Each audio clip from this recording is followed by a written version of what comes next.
everybody, Carm Capriotto, Remarkable Results Radio on the Friday Town Hall Academy. It's 12 noon. No, it's 12 noon in the East.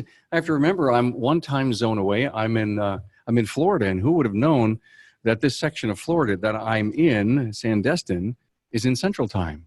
And it basically, guys, it's your time zone, right? That's correct. Wow. Good to be here. I am at the Sandestin Golf and Beach Resort, and I'm here for the Automotive Aftermarket Association of the Southeast. And without further ado, I'd love to give a shout out to my sponsor, Jasper. You know, when your customer's vehicle engine or transmission fails, it's not the end of the road. A remanufactured drivetrain product from Jasper Engines and Transmissions will give your customer's car a new lease on life. Go to jasperengines.com for more information, and we sure appreciate the support. Jasper has provided this free Town Hall Academy, not only as we do it live on Facebook each and every Friday, but it gets repurposed by next Thursday into a podcast and a video. So the team here at AAAS, the AAAS, is that what brought me three panelists, and let me introduce them to you. Keith West from Auto Supply Company in Bowdon, Georgia. Raise your hand so they all know who you are. Perfect, Keith. Keith is chairman of the board of directors at AAAS. Yes. Good for you. You probably have some meetings coming up. A couple of board meetings today, and then conference tomorrow. Great. Sounds like fun. I'm going to be at that conference. Danny Durbin is with us from Durbin Auto Parts. Danny is a second-generation parts store owner from Prattville, a small town in Alabama. That's right. That's correct. Danny works closely with all the surrounding service providers and is integral in the success of many businesses in his area. And Matt Ward is with us. Matt is the Director of Governmental Relations and Field Services for AAAS. He works with many organizations and members to monitor legislative issues and is out there pounding the bricks for this great organization. Well, look at, thanks for being here, guys. Let's have some fun talking about the supplier relationships. Let's talk about, I think, one of the most important elements in any business relationship, and that is the service professional with their customer and the supplier with the service professional, and that's trust. Yes, and it's a collaborative effort. It's not to benefit just one group, whether it's a supplier or the technician, but the efforts that it takes need to come together, and you use your knowledge across the board to work with one another. So you get a more efficient work, collaboration, which creates more trust. And trust, you know you can depend on someone. You can work through any problem if you have that expectation that they're giving you the correct information. They're not shooting from the hip. They're not just giving you what you want to hear. We call it problem solving because we're out there when they're all in these service professionals out there, they're stuck. And they reach out to us, as like Keith said, okay, we're in this together. We've got to figure out how to get it done. Okay, you said collaboration. I loved the word. You said stuck. Yep. Let's drill into that a little bit. What did you mean by stuck? Well, when you get your service professional, he's out there and he's got this vehicle that he's working on. All of a sudden, he needs widget A, and he doesn't have a clue where to get widget A. And we have to cipher all the information from him to figure out where to get it in a timely manner that he can make profit on it. You know, that reminds me of the old-time parts stores. There's nothing they couldn't look, get, research, find, figure out. We got a sign that's in our store when you walk in the front door says, "Welcome to a real auto parts store." Compared to fake news. Fake news. And Keith, you said collaboration. Give me an idea what you mean by that. Well, just the right information, working together to solve the problem, like Danny's talking about. The technician has the issue. You've got to collaborate. You've got to have the right information to get them the right part, but you've also got to drill down and ask more questions and get the information out and pull the information out. But the collaboration part of it is you coming together for that end result. You know what your end result needs to be. It's not a trial and effort that you want to have. You want to eliminate those trials and efforts. You know, guys, let's dig a little deeper. Collaboration. Have you ever been asked to help me with my business, not just find the part that gets the car out? Every day. Okay, that's where I want to go with this. So what do you mean every day? What kind of, without any names, someone walks into the office, knocks on your door, sits down, closes the door and says, Danny, you got a great second generation business here. I'm struggling. Can you help me? Has that ever happened? It happens on a regular basis in the service world. I mean, you have people out there they are running around like a chicken with their head cut off. They got more business than they know what to do with, and they're not making any money. Bingo. And they don't know why they're not making any money. And, you know, we end up being, I don't want to say a financial advisor, but at some point we have to make them understand, what have you got to do to make money? A lot of them, you know, one of my little points is they get caught up versus markup and margin. And they really don't understand it. You know, most of these shop owners have been a technician all their life, and all of a sudden they're a shop owner and they know how to fix a car, but they don't know how to make money. Mm-hmm. And so we go to them, they'll come in there and say, help me out. What's going wrong? And a prime example, you know, they'll be working off markup versus margin, which is a really big deal. Wait a minute. I thought I was doubling. I know. Yeah, And margin's easy. I know it is. In fact, one, you know, and it goes back to my old days. Danny, thanks so much for bringing this up. Is that you got to sit down and have that gross margin lesson with them. You do. And literally, you got to show them the factors. And you know, one of the easiest things that I think I ever taught a service professional was not to do the multiplier factor, but do the division. Yes. And the division gives you a quicker gross margin than say, what do you mean if I multiply times 1.5, it's only 33% gross margin? Are you kidding me? This has got to be phony math here. People say to you, no, you don't understand that you pay bills with gross margin dollars and you're not making enough. You should be making tons more than I do as a supplier, right? Absolutely. Because, I mean, they've got all the stuff they got to buy too, you know, your scan tools and things like that, but they get caught up in it and they don't understand it. And once you explain it to them, they get it. Another thing that they'll try to do when they're not profitable, in their mind, when they're not profitable, the first thing they think they got to do is buy it at a lower cost. There's another bingo. Which is like, no, why are you doing this? You know, if you go out there and, you know, just a rule of thumb, we're working off margin, 50% margin. You buy it for 10, you sell it for $20. It's simple. Mm-hmm. Okay. I'm not making any money. So the best thing I need to do is go out there and buy it at a lower cost. Okay. Now I'm buying it for $8 and I'm working off margin and I'm selling it for 16. Well, guess what? Mm-hmm. I'm making $2 less than I made yesterday. Yeah, but the argument always was this. I call around, I make 10 phone calls, I find the highest list price, I sell it for that, and then I go and I beat my supplier up and I get a lower price. And so I'm really making a lot more dollars. And then there's the story of how much time did you just invest in doing that? And if you've got 20 cars a day, you've wasted all kinds of time. And they don't do that. They'll tell you they do it, but they don't do it. Well, I know that, and that's so true. Well, I'm so happy that you got that off your chest, truly, because as store owners, I know it bothers the heck out of you when you see your service professional not earning real dollars. And you said it in a nutshell that they have so much cost today.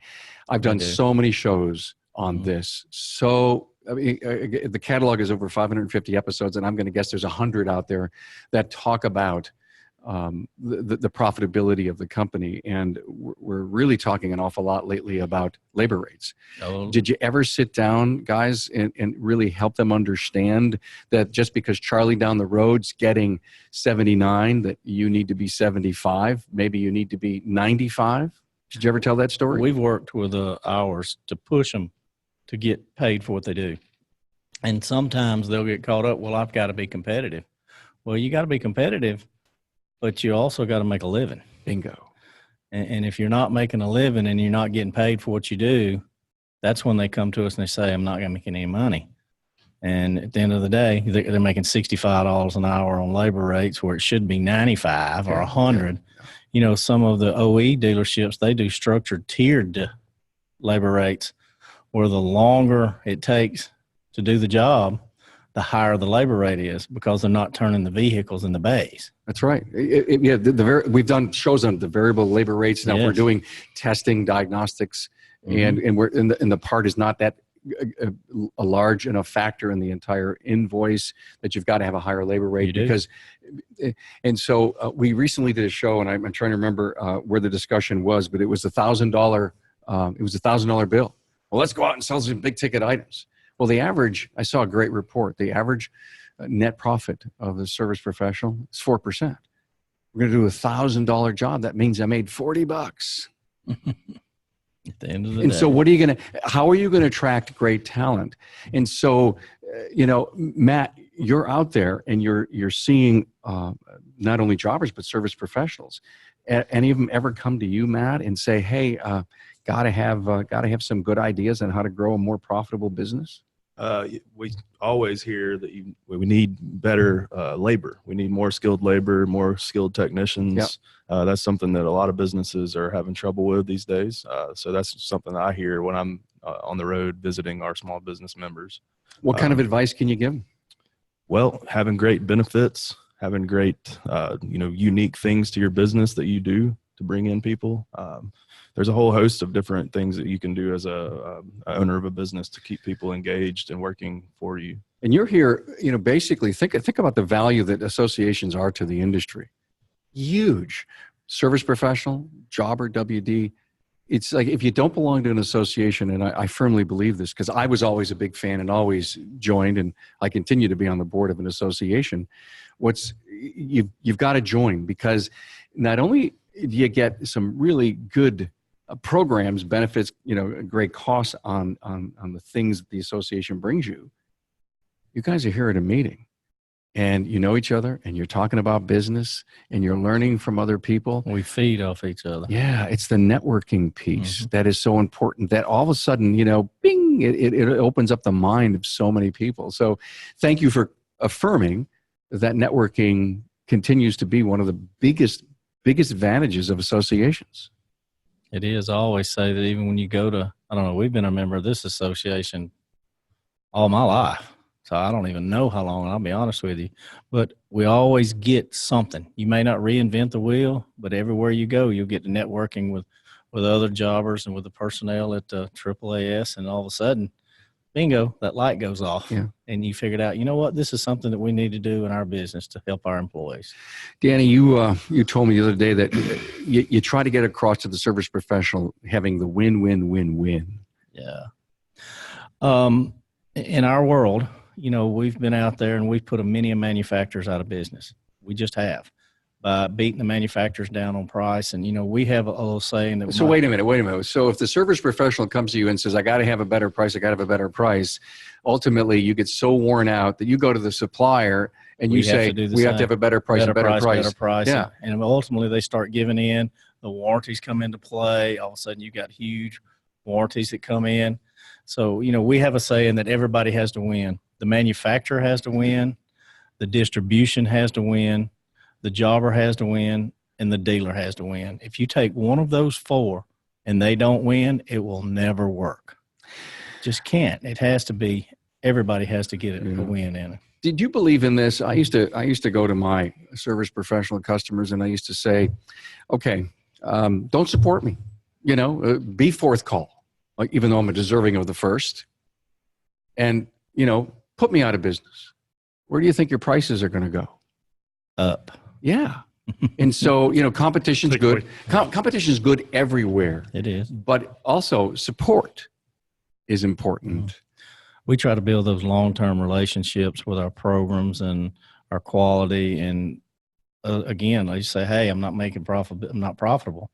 How do they help it? And once you build those relationships that are long-term, the pricing side of it kind of moves down the list. It really does. There's a lot of things that we do today, when we're selling auto parts, we sell 38% of our hard parts electronically. So I don't really get to talk to them on the telephone. We have to make sure that we have the relationships out there with them to make it work. And you bring up such a great point, and I had an actual question I wanted to ask you guys about e-commerce and the challenge that has to keep good talent on your counters. To me, it's the problem solving because, yeah, you're going to sell the e-commerce. They're going to get the easy things. Well, when they got to find a blue widget for the back door that they really don't know how to look up, you've got to have knowledgeable people on the counter to be able to help them with that. And with that shift, meaning you don't need as many on the counter. So how do you make sure you keep a Blue Seal, top-notch legacy parts guy on your counter? It's a challenge because there's not as many of them out there today. I think everybody knows that. The knowledge is just not there. They didn't learn it the way we did by flipping through catalogs and things like that. I have my oldest son that's working for us today, and, he's a millennial, and he does a great job, but he does it different than I do. And so it's a challenge. You remember the days we used to stand in front of the Weatherhead cabinet trying to build a Rube Goldberg option? I still have one. Oh, my. We still have as many catalogs as we can maintain. Of course, the reps aren't bringing them they're not producing the catalogs anymore. It's all electronic. But we find that a lot of times we can locate things because the pictures are a little more, you've got the details more readily available to you. And part of it is, yes, we're older, and the majority of our staff, They want to touch it.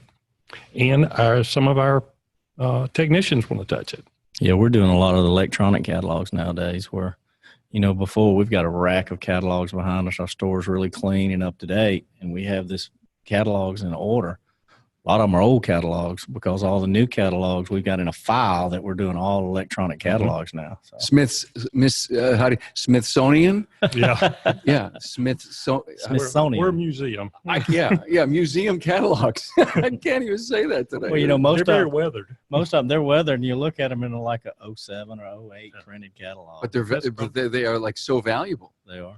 Especially for the older equipment, whether it's cars, trucks, whatever. Remember in the old days, somebody come in and says, "Listen, I'm building a race car. I need a shock that's this width, this length, this everything." And you'd sit in the back of the shock catalog, and you go unit by unit. Says, "Listen, give me a day. I'll figure it out." Yeah.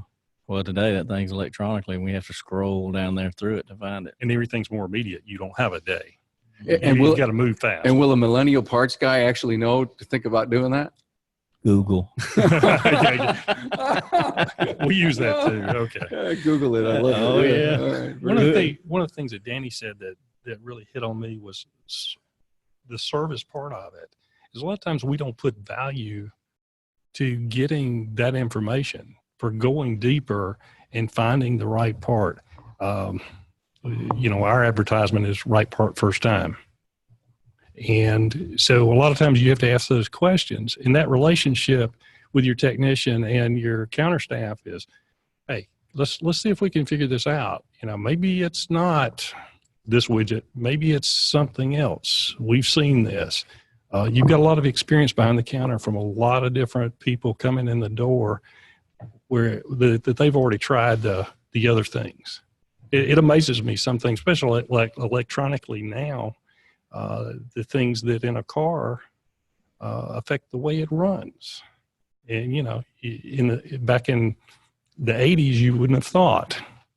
But everything's dependent on the computers and processors. They had one ECM and one body control module back then. Yeah. Today the average vehicle has 145 control modules.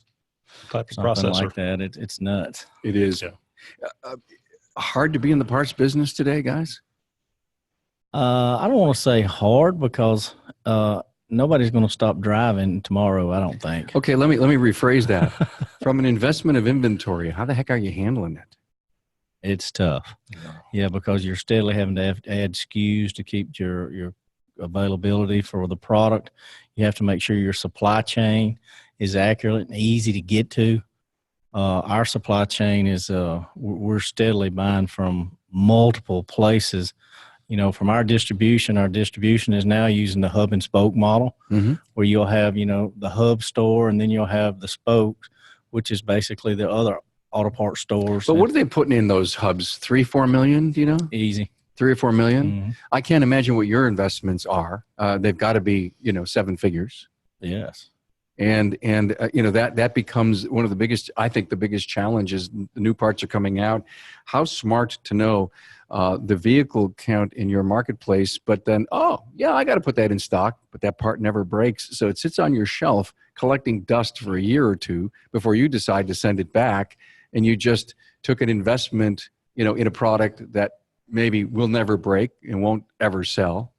Well, in our program group that we use, we have some really good algorithms out there where we're using polk data, vehicle registrations. We're doing them segments by cities, by counties. Perfect. And we're actually turning that inventory. And if that inventory is not turning in our program group, we send it back and we get something else. Got it. Perfect. And the algorithms are huge. And, you know, there's multiple companies out there that are doing this.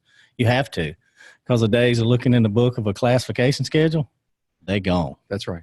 And I'm so glad you brought that up, because it's becoming really an art and a science. It is. To stock a parts store today. Matt, I want to ask you, when you're out talking to the service professional and the duties you have for AAAS, when you ask them their greatest challenge, what are you hearing?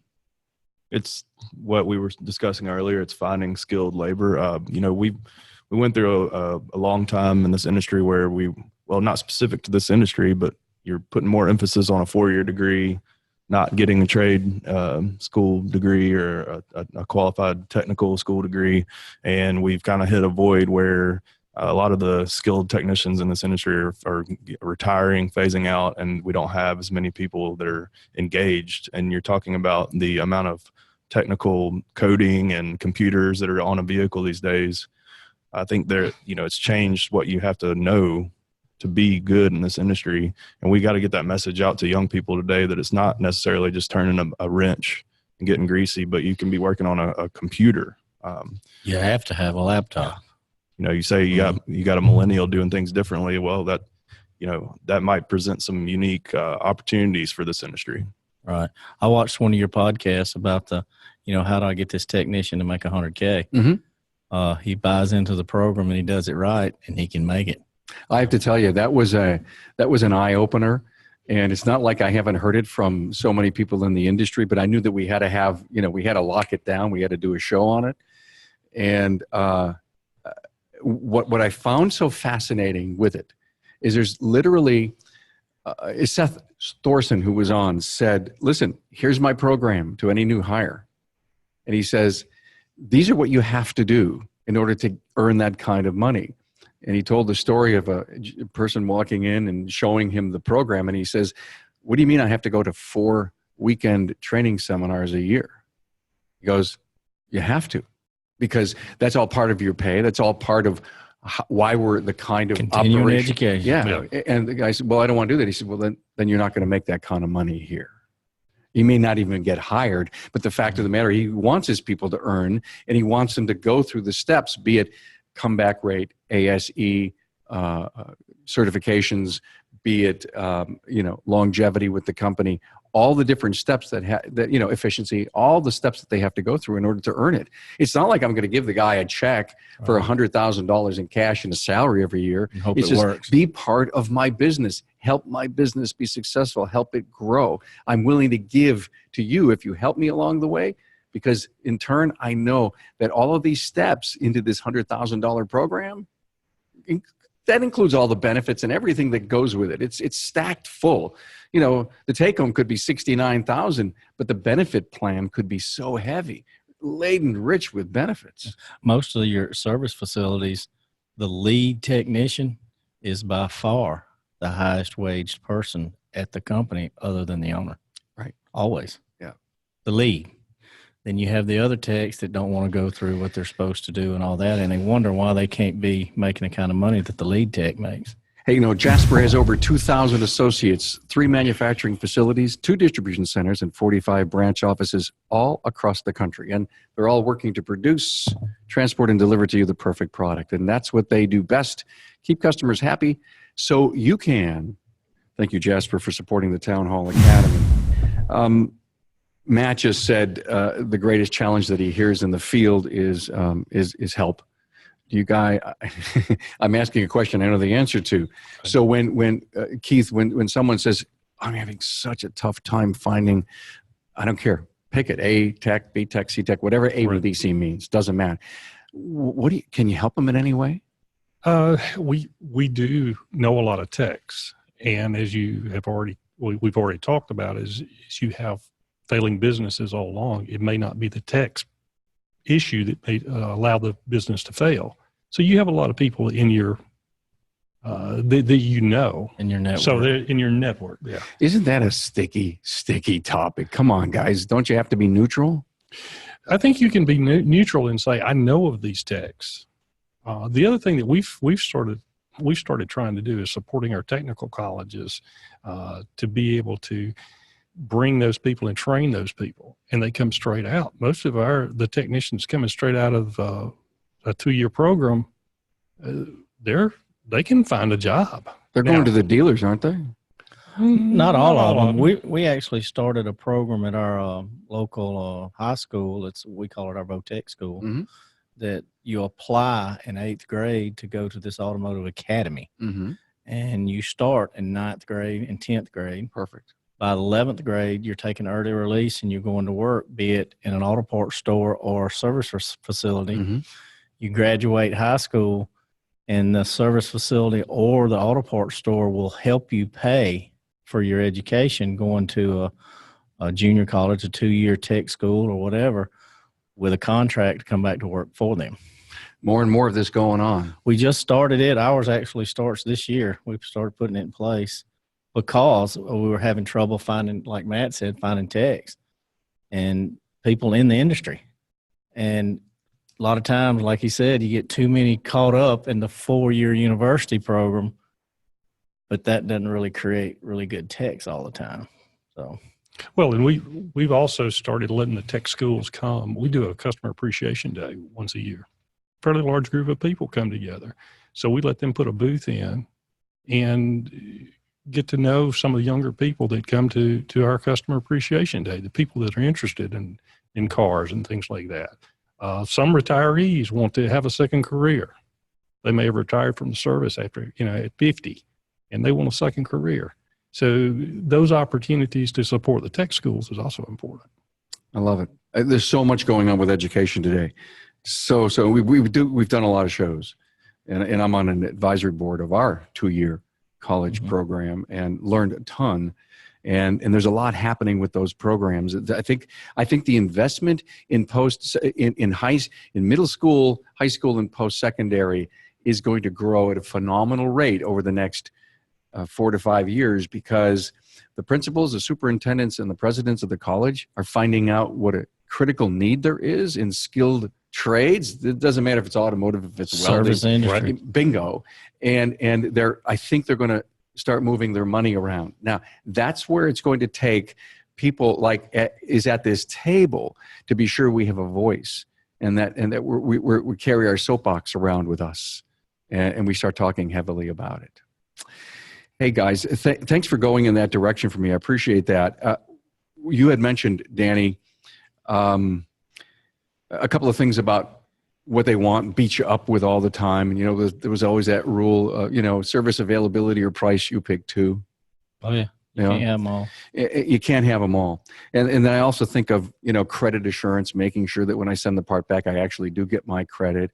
And I think of the salesperson. Where is the salesperson in the relationship today? They're key to it because they have to have that relationship with that technician or service provider or service writer at the shop, because they build a relationship that they trust each other. And when they trust each other, there's never a question, hey, did I get my credit? We have a really good process where we make sure we get the right credits, whether it's a core credit or a new credit or a warranty credit, and to keep track of it, that the customer has it, and it's very fluid. It's very open. It's transparent, and they trust it. And so once they trust it, it just makes it flow a lot easier. You have salespeople? Yes, I have 2 outside salespeople. 2. Do they see their top customers each and every week? Every week. Every week. Most of the time, multiple times a week. Are they smart enough to know what's going on inside that business? And Yes. Can they offer any support or help? Yes, they're trained and to help them on how they can make them profitable, how to make sure they're using the right quality of part, what they want. Yes, they're trained on it. the best outside salesperson I've ever seen, in my opinion, was a person that went out and he may be consistently selling them a certain product line, but when he witnessed a confusion in the shop or something out there, he would step in and see if he could just find them a solution, give them something else, another place to look. And it wasn't necessarily the opportunity to sell them himself, but from his experience and everything to contribute that. So, you know, we're back to trust again, but that person, that salesperson, is the vehicle for creating that trust. Is the salesperson today being taken advantage of? I guess my point is there's a lot of legacy guys that are out there that are taking the relationship that they have for granted, and they're not really looking careful and close in the relationships that they have. I guess what I'm saying is, will the salesman ever just go away someday because they're not providing enough value? I don't think so. I said you have to have that personal relationship in any industry at some point. You cannot, I don't think you can get away from the personal side of it. So they're the link between the store and the counter and the store and you. Yes. When they come back off the road, are you distilling how their week or their day was? Are you trying to get deep inside of what's going on inside of your top customers? We are, and you know, their pay is also structured to it too. Okay. And so we have to make sure we have growth, and you don't want to get stagnant out there, and you got to say, okay, what's going on with customer ABC? You know, we see his purchases are down or they're kind of declining. What's wrong? We need to identify that and go. We also need to make cold calls on new customers. We always want our customer base to grow. And so we have that salesman that's out there doing that. And I'm a firm believer in the salespeople. It's worked pretty well for us for a long time, and I think in the future it's going to continue. How often do you go visit your customers? I see customers every week. I make sure that I see all of our customers at least once every 6 months. That's huge. Yeah, it's tough, but you know, it depends on your market area too. You know, if you got a huge market area, it's tough. You know, we talk to them on a regular basis, but you need to see them face to face. Yes, you do. You know, there's a thing that when you have that face-to-face relationship, it means it. Yeah, I've asked that of the service professional in the past. Have you ever seen the store owner or the district manager in some of these bigger operations? And they say, no. Why? Well, it doesn't matter. I deal with the guys in the store and the salesperson. And I have to tell you, I think if more owners and more district level managers went out and did that face-to-face and handshake and the tour of the business, it changes relationships. You can get a lot more done as when you have owner talking to an owner, you know, the owner of the service facility and the owner of the parts store. You know, if you have an issue, you can typically work through that issue, or you can say, hey, you know, we've noticed that this is going on. We'll be glad to help you. What can we do to help you? Yeah. And a lot of times they'll tell the owner where the salesman may struggle with that at one particular location. He may not have the best relationship with them.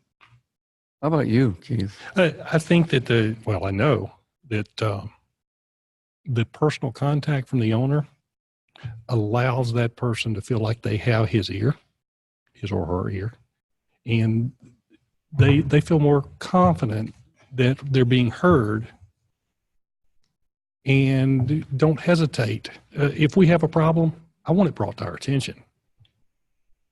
And they may not sell the salesman. Tell us we got a problem. We'll fix it. We'll work on it. We'll dive deeper into it and find out what it is. Because if it's a problem for our customer, it's a problem for us. So you take them to lunch, you sit down with them, you look them in the eye and said, if you own my place, what would you do different? Well, I don't know that you take them to lunch necessarily, because a lot of our customers are looking at it as, that takes me away from the shop. See, I have a problem. Okay. I have a problem with that, only because that's too bad that he hasn't created his business to run without him, and that he could spend this kind of time. Yeah, learn how to work on your business, not necessarily in your business. Bingo. I mean, yeah, that's what we do. That's what we do here for 500 episodes. We tell that story. My dad spent a lot of money on me teaching me how to do that. I bet you he did. And that's why, as tough as it is for you, because you have a task and a job in the business, you still find time to go out. You have to. And maybe the story is you call up your one of your top 10 customers and says, hey, we'll come over and talk. And he says, I don't have any time for you. You will make time for me. And then I'm going to actually give you a lesson on how you have to find time. I mean, to me, it's a learning moment, isn't it? It is. One of the things you're talking about lunches that we've done, we probably do out of 52 weeks, we'll do about 30, 35 lunches at the service facility. Perfect. And we go out there, and our salesman is actually one that does it. And then once we do it at this facility, we encourage our employees when they go to lunch to go to that lunch at the service. And that way you get to put a face with the name, when they're talking to them on the phone or whatever. Hey, I don't know what James looks like. Mm-hmm. I talk to him on the phone all the time. Important. So they get out there when we provide lunch for these guys. And maybe we're just cooking hamburgers and hot dogs. And that's it. Whatever. I mean, you're not trying to sell them anything. You're just No. saying, hey, we just love you, appreciate your business. Let's do a cookout. It is. And we do a lot of them. And that works better for us. But if you take them away from their business, you got to realize we're a rural auto parts store, and small shops, 2 to 3 technicians total. I get it. I understand. And the owner is usually a technician. I get it. Okay. So it's a little different than a larger city. Okay, so you stand right next to him while he's doing the brake job. You don't have a choice. Yeah. You don't slow him down. You don't interrupt him. You go in. Yeah. You let yourself be known. Yeah. You will take them donuts or biscuits and. Yeah. We had a soda. name with it. We had a name for it, Lunch with the Pros. Oh, Wow. And that's beautiful. What, I love what it. we did. Yeah, I want to talk about programs here in a minute. Mhm.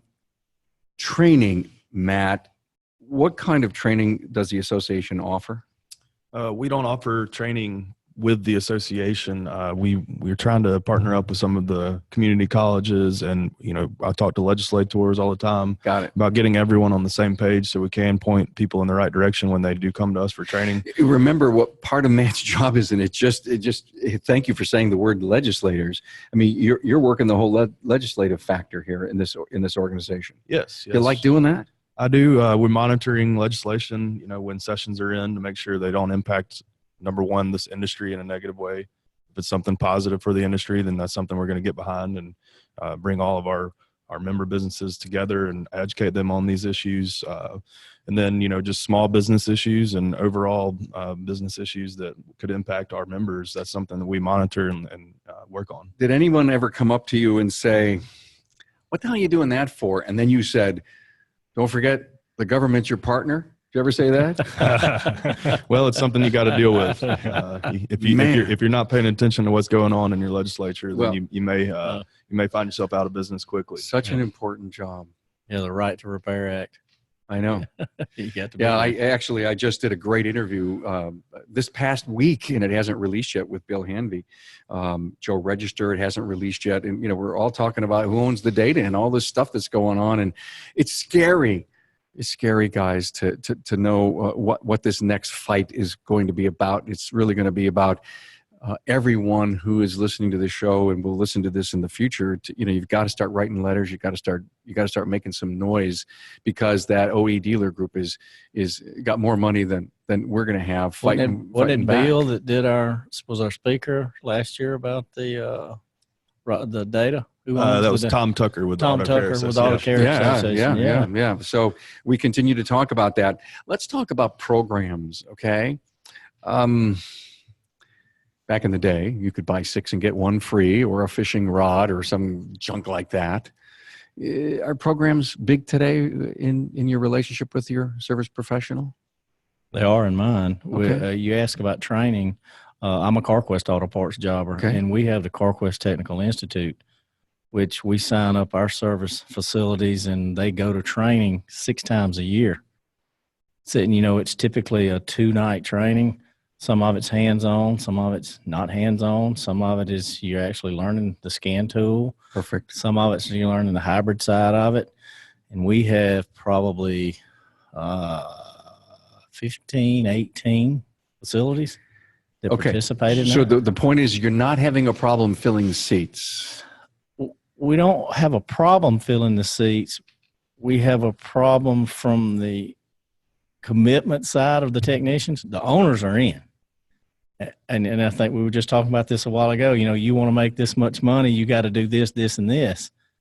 And when the owners buy in and make it mandatory for the technicians, everything improves. Yeah. You know, your warranty rates improve, your profitability improves, your labor times improves, it all improves. And so it's big for us. The other programs, you know, we have some really good rebate programs that are out there for them to improve their profitability. A lot of those kind of things that you ask about programs, yes, we still do them. Great. I want to get to you in a second, Keith. Thank you so much. But I want to remind everyone, Keith West is with us from Auto Supply Company in Bowdon, Georgia. Raise your hand again because very good. Thank you. Danny Durbin from Durbin Auto Parts and Matt Ward, Director of Government Relations and Field Services for AAAS. You know, at Jasper Engines and Transmissions, quality and customer service is their #1 goal. Their associates take pride in their work, and it shows in the quality drivetrain products that they produce, and their quality and customer service has kept them growing for 76 years. Visit jasperengines.com.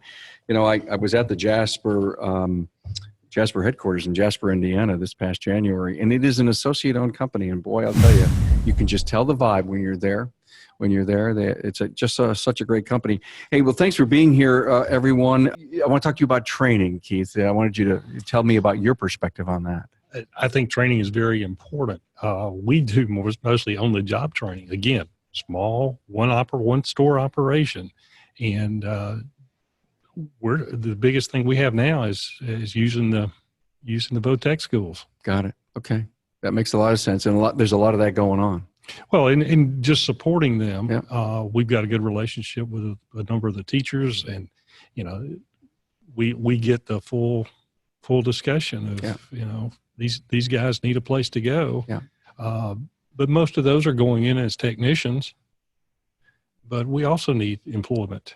And a lot of those technicians that realize they don't want to be as greasy as they're going to have to be may want to come there and be a little less. The industry has so many job opportunities in it. I mean, let's talk about Ryan Koyman from Standard Motor Products. Started as a tech.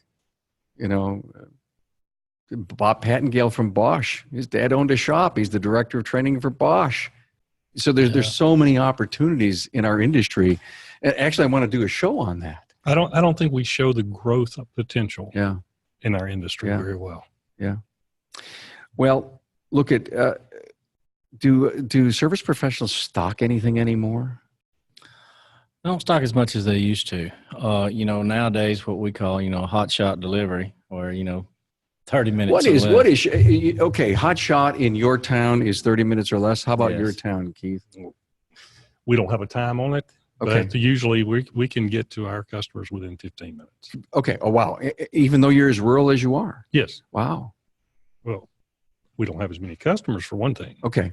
I got it. I understand. Yeah, we'll do that. And it's not unusual for myself or someone else to jump in one of the vehicles and run something if they're at a press. It's whatever it takes, right? One of our customers came to me one time. He said, "Y'all close on Saturdays." We close at 12 on Saturdays. Yeah. And he said, "And I don't get off work till 12. So what can I do?" Now this was an individual. Yeah. And I said, "You have my cell phone. It's a small town. We still do things the old way." Yeah. The old, yeah. And so it's not unusual for that. Now that's not a good model for most auto parts businesses. Yeah. But you know, we're a little different from this perspective. Yeah, for us, you know, I got 5 delivery trucks, a dispatcher out there, and they're rolling, and all day long, they're out there making these deliveries, and it's tough. So what about the cry wolf problems that jobbers have? Got to have it right now, and then, you know, do you say, listen, I'll do anything for you. Just tell me the truth. If you need it in an hour, give me an hour. If you need it in 10 minutes, it'll balance out. But only tell me, really, one-on-one, mano to mano, the truth, trust. Right. Just tell me what you want. We try to work. We try to work through that trust side. But you know, with as much as the e-commerce that's going on now, again, 35, 38% of ours hard parts is e-commerce. I know that, but it doesn't mean it has to be It delivered. doesn't mean it has to be instantly. delivered there. We ask for, a note if you got to have it ASAP or something like that. You get it sometimes. Are you making 3 deliveries for 38 cents sometimes? Oh yeah. Yeah, I know. Well, and that depends on the value of the customer It's to a you, value. right? Absolutely. Absolutely. I had a good customer of mine tell me one time, I said, man, you got me to send a 58-cent drain plug 9 miles. He said, well, you didn't say nothing when that ticket was $1,035. Yeah. I'm like, you're right. And I'll don't take that. don't forget, Danny, I just wrote a check for you for $10,000. Yeah. Right? I know. That's right. Hey, you guys see drones in your future? I don't know. I don't know. I won't ever say no. I'm not going to say no because, the Amazon model is a different deal. I just saw it. I just saw a news story on it. Mhm. Electric drones. Yeah. Well, you were talking about salespeople. Yeah. Amazon ain't got no salespeople. I know. None. I mean, there's a cost factor there. It is. And that's why that salesperson has to bring value. And that's why the job you have, Pull their weight. yeah, They got to pull their weight. it's just got to work. It's just got to work. Wow. Mhm. Let's go around the room. Let's finish this thing off. Any final words that you would all would love to say to the aftermarket? Matt? Just as an association guy, we like bringing people together, bringing businesses together, networking, being able to come here and talk to different pieces of the supply chain is very, it brings a lot of value to your business, and, getting qualified techs, all the things that go into making your business work well. You can get a lot of that out of being part of your association, being engaged and talking to your, not only your neighbors, but your competition as well. Well, thank you so much. And by the way, in the early part of the show, I forgot to mention the great sponsors that we've had here at the meeting: N.A. Williams, the Auto Care Association, and Merrill Lynch. We appreciate them and getting us to come down. Danny, your final words. It's an industry that's near and dear to my heart. Been in it all my life. My father's still in it. My children are in it. And I think it has a huge future. If you look at the whole aftermarket as a whole, it is huge. It's not going away. You hear all the time, it's going away, it's going away. It's not going away. It's just changing. And we've got to be dynamic enough to change with it. And I think the relationship side of it that you have with the service provider and the auto parts jobber is key to making sure you continue to grow. Wow. Love it. Thank you. Very intuitive. Keith. Based on what Danny is saying, relationship is the key. And I think in any sales effort, it's the key because it gets the best product in a timely manner for both and at a reasonable price. Well, it's good to have this conversation. I think you nailed it. I frankly, in a very short amount of time, we covered a lot of ground here. We really did. Hey, that's the auto parts world. Yeah, it is, isn't Yes. it? Amazing. Well, thank you all for being here. Enjoy your weekend.